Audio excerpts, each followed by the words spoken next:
But first, we want to begin with some breaking news. President Trump is calling for a federal investigation after the publication of an anonymous op-ed in the New York Times. The president enraged over the piece written by an unnamed senior official who claims that there is a, quote, resistance inside his administration.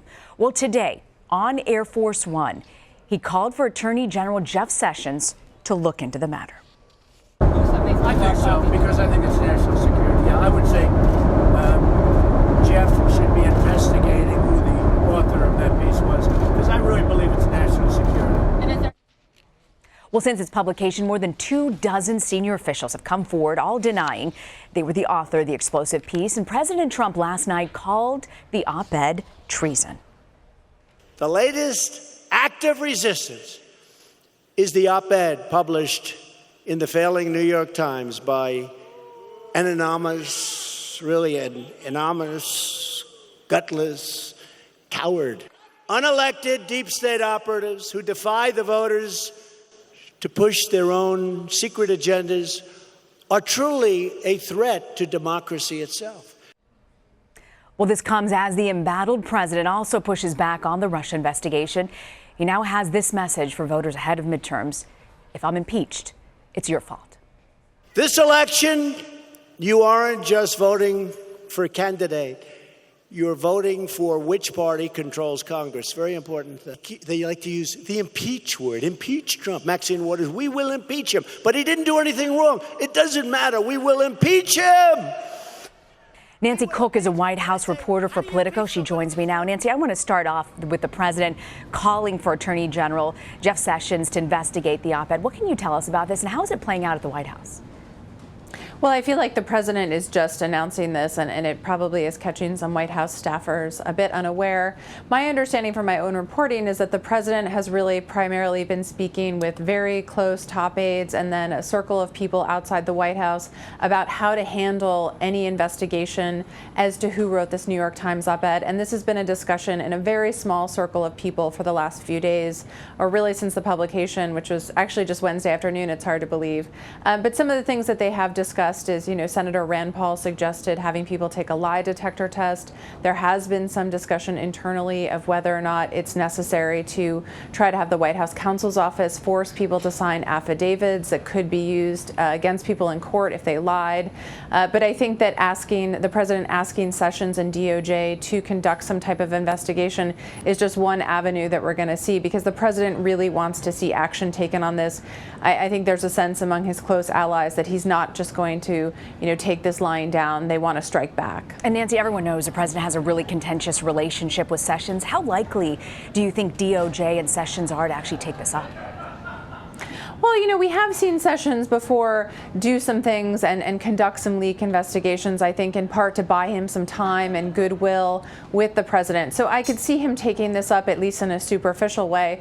You have to keep in mind, though, that Sessions and Trump, even though they do have this really contentious relationship, and Trump has blamed Sessions for the ongoing special investigation, Sessions really is carrying out so many conservative policies that are important to Republicans and just the establishment over at DOJ. And so, Sessions could definitely carry this out as part of that agenda.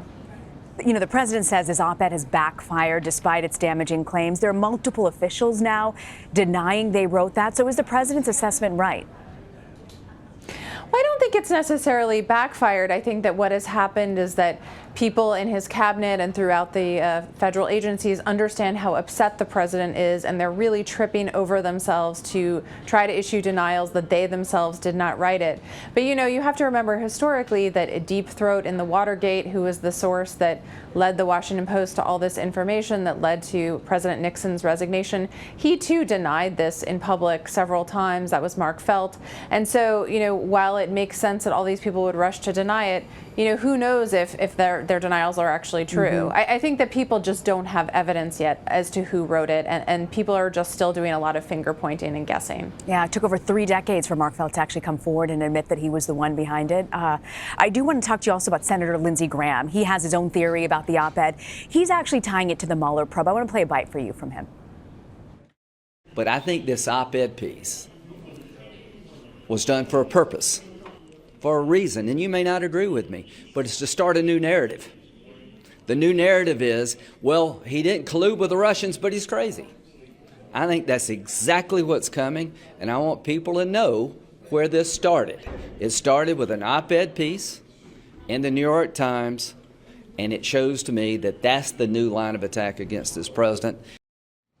So a new narrative. You know, this op-ed comes from a Trump administration official. The New York Times did say that. What do you make of Lindsey Graham's response to this? Well, my reporting shows that, Senator Graham and people that are close to the president, sort of allies of the president, both inside the White House and outside the White House, are definitely, there's a sense of paranoia at this point that Republicans that are sprinkled throughout the government are out to get him. And I think that we see Senator Graham's comments really reflecting that sentiment. And I think that it has made Trump and the circle of people that he trusts really shrink. And it's made them feel like there are people within their own government that don't trust the president, that are questioning the legitimacy of the presidency, and that are trying to somehow sort of manage and contain Trump. And I think that that is a view that they really feel that we're going to see play out over the next few weeks. I mean, we have to wait and see what happens, but there is that feeling, and it'll be interesting to follow that thread. You know, you might not agree with the president, but he has been pretty successful sometimes getting out on the campaign trail and saying what his base wants to hear and getting them to mobilize. At this point, we know the president's pushing back on the Russia probe.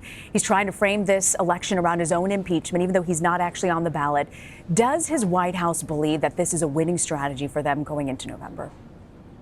Well, I think the White House at this point feels like they're not necessarily going to lose Senate seats, which they had worried about before. I think that they feel really confident that they will keep the Republican majority in the Senate, and that is huge for them because that is something that they need to help confirm, all these judicial nominees. That is what has enabled them to potentially have a second Supreme Court pick get confirmed. I think that there is a greater sense of trepidation about whether or not they'll hang on to the House, and that's something that they themselves are watching. But it's interesting because, you see the White House and political advisors sending Trump to seats where there are vulnerable senators much more than House seats, because I feel like they're not sure if Trump will be helpful or hurtful in those more suburban districts. So they're watching the suburban districts to see how that goes down. Nancy, I want to ask you also on the Russia investigation. Rudy Giuliani says that their team is not going to agree to answer written questions until after they actually get a chance to review what the questions are. There's been a whole back and forth between the White House and the Mueller team. Are they prepared for a drawn-out legal battle? Where do you see this headed? Well, I think Rudy Giuliani has said a number of different things about whether or not they'll agree to questions over the past 24 hours. He said one thing to the Associated Press last night. He said another thing to one of my Politico colleagues about whether or not the president is willing to answer questions. So it's hard to tell exactly where Giuliani will fall.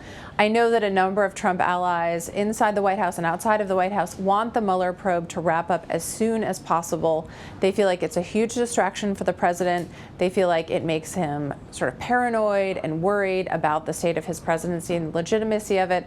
And they feel like as soon as it's over, everyone will be able to breathe easier, and the president will be able to focus on things much more like the midterms or his re-election campaign in 2020. And so I feel like they want it to end as quickly as possible. All right, Nancy Cook joining us from Politico. Nancy, grateful you could sit down with us. Thanks so much for having me. You bet.